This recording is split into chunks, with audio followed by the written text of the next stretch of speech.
Write something in futura bold italic and put it in a red box. Now, what does that make you think of? If you answered Supreme, the world-renowned clothing brand, then you're probably part of the majority. Supreme is not only known for the clothes they're selling, but also for selling absurd things such as fire extinguishers, baseball bats, crowbars, hammers, nunchucks, money guns, and even bricks. All of those were retailed at a very high price because of the branding. Supreme has been the latest ultimate capitalist brand, being able to create needs and create value out of nearly nothing. Their logo shares a shocking resemblance to the text American artist Barbara Kruger has been using in her artwork for decades. But there's a flagrant irony in the fact that both styles are identical. When Supreme sued the makers of a t-shirt with "Supreme Bitch" written on it, Barbara Kruger reacted by saying, "What a ridiculous clusterfuck of totally uncool jokers. I make my work about this kind of sadly foolish farce. I'm waiting for all of them to sue me for copyright infringement." Kruger's work consists of images which critique power, sexism, consumerism, and many other social issues.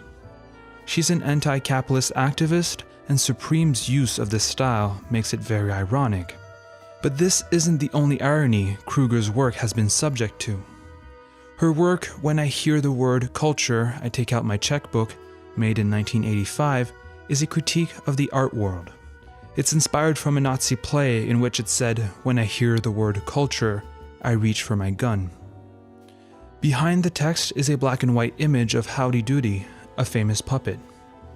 In 2011, someone took out their checkbook and bought this image for $902,500.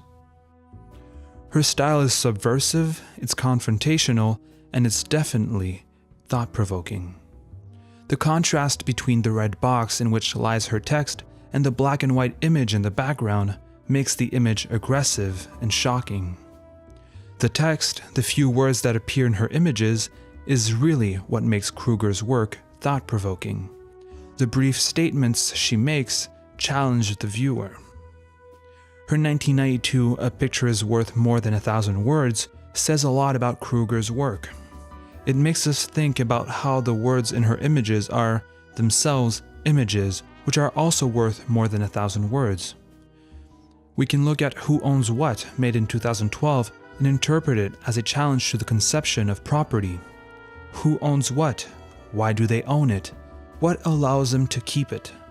This simple question Kruger asks, who owns what, brings even more questions and makes us think of answers, all of which add up to more than 1,000 words. We could analyze many of Barbara Kruger's work, like Your Body is a Battleground, a statement for women's reproductive rights, or You Are Not Yourself, which questions the viewer's identity, or we could talk about The Future Belongs to Those Who Can See It.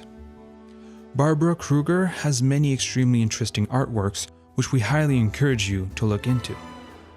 But let's look at I Shop Therefore I Am, made in 1987, which, faithful to Kruger's style, depicts a black and white picture of a hand holding a red box in which is written, I shop therefore I am.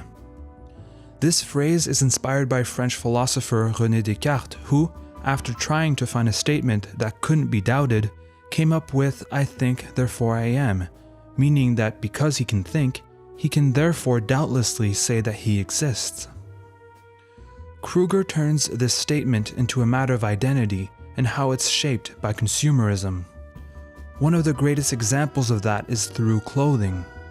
Buying a Supreme shirt, for example, can be a way of shaping identity, asserting our existence.